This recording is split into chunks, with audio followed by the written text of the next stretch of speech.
No, I think what made us successful because we acquired after about 13 months of searching, which is like, my understanding, a little faster than normal. I think it's because we were completely geographic and industry agnostic. We really did focus on like what are the qualities that make a good business. Because I think when you go down the small business route, at least for me, I was shocked of how many different industries that I didn't even know existed that are all great business models.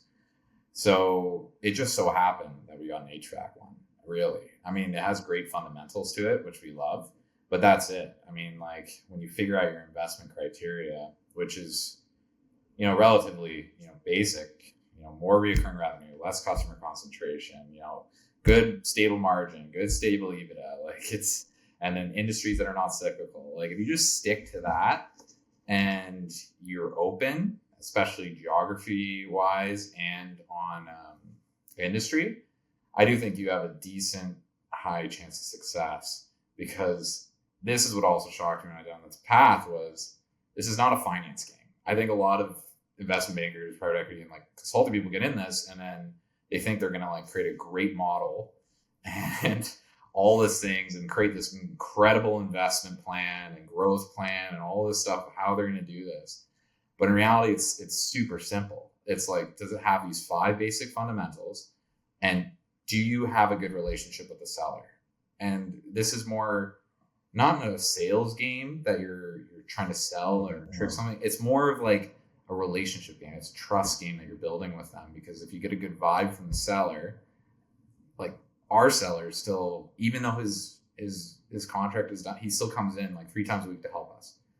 And like, it's incredibly helpful. We have a good relationship with him. And that's what's going to mean your success. Not anything that you can model in Excel. It's literally just interpersonal skills. Yeah, maybe you could go around and explain that to private equity. We'll try not to beat them up too much today, but yeah, and I think you're right. I mean, historically, like I brought up earlier, that you guys are nice, and I can kind of tell when I'm talking to somebody if it works or not. And from doing so many deals and from buying business myself, like I can sit there and usually tell, okay, you've got the personality, you've got the skill, you've got the mindset, you've got the work ethic, you've got, some kind of background that's proven that you can handle multiple different things at a time.